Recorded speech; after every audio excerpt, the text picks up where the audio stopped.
কাচবাল বাদশাহ ওয়াদ্রিহি মিন উসাতা। বুহরানিয়া সুলতান ছাত্রদের পক্কল পরে বাদশাহ হারিয়ে ফেলেছিলেন। 7 বার চেষ্টা করে কি করেছেন, বুরহানিয়া সুলতান আবার বাদশাগিরি ফিরে পেয়েছিলেন।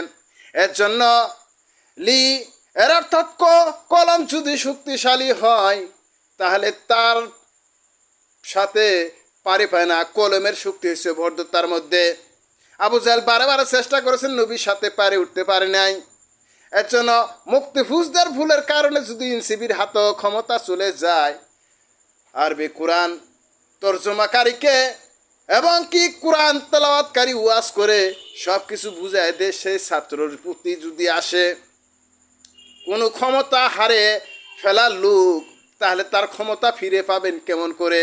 ওয়াসালাতা কুল্লু লি লাফারিন ওয়াসালাতা কুল্লু লি লাইফি সাহাইরিন। যে তুমি তার কাছে আসলে অভিভাবক কোরআনের বিচারক মণ্ডলী, হে লিলাফি কুরাইশিন, আপনি তো কাবা শুরবে আমার বাংলাদেশে আপনার কি?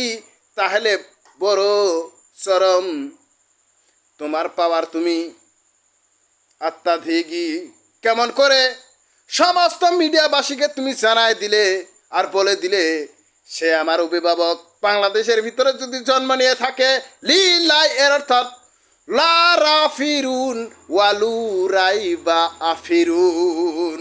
মুক্তিফুজদের কমান্ডার, শহীদদের কমান্ডার, যত মারা যাওয়া ব্যক্তি তারা শহীদে মারা গেছেন লিলাই এর অর্থাৎ হলো আমি এক ধাপ এগিয়ে গেছি জনতাকে নিয়ে। কিভাবে দেশের স্বার্থে মারা যাওয়া ব্যক্তি হয় লিলাইফি কুরাইশিনের অংশিক।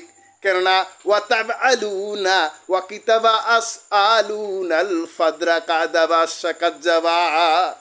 হে বাংলাদেশের হাসিনা, তুমি যে কুরআন তেলাওয়াত করে যে সুন্দর করে বুঝিয়ে দে তার পাশে দাঁড়াও। পৃথিবীর বাদশাদার নিয়ে তার কাছে যাও,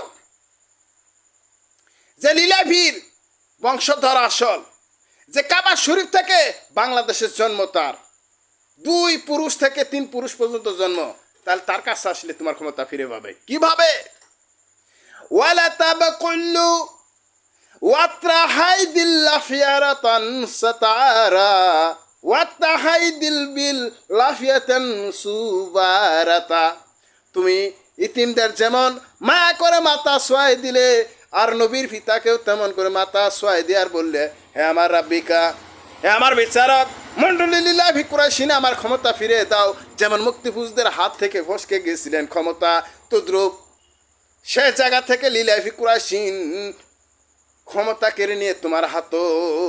কিন্তু তুমি পাওয়ারে আসতে হবে, দুর্বল হলে চলবে না। প্রত্যেকটা মিডিয়া লোক, পুলিশ প্রশাসন, তারপরে লিলাফি অভিভাবক, বিশ্বনবীর পিতা, গায়েব কোরআন, গায়েব তেলাওয়াত, গায়েব কোরআন, 14 হিজরি কোরআন সব কিছু তেলাওয়াত করে সে ফেসবুক ইউটিউবের মধ্যে ছাড়ে।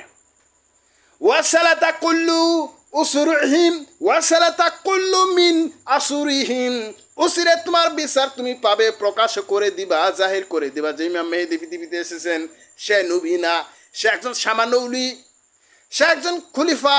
এতটুকু বিচার যদি তামাম বিশ্বকে জানিয়ে দাও, আর তুমি যদি এসে তার কাছে একটুরা আত্মসমর্থন করো, আর বড় বড় মন্ত্রী, বড় বড় রাষ্ট্রবিদদের নিয়ে যদি বলো আমি নত হলাম, হে আমার আল্লাহ আপনার কাছে না, ওই চিরকার যে চির রহমান চির বহমান তার কাছে নত, আমার ক্ষমতা আমাকে দেন। উসিল্লাহ হলো মানুষ, ওয়াতাবসাল্লু আলাইনাল কাযবাল বাসাদ্রিহিম। মানুষে উসিল্লা হয় ক্ষমতা ফিরে দেওয়ার জন্য। নত হলেই তুমি প্রভুর কাতারের বা বাদশাগিরি তুমি ডাউন হলে এমন কোনো কথা নয়। এজন্য বলছেন ওয়াসারাহাতুন ফাদরে ওয়াসারাহাতুন ফি দাক্তা কাদারে।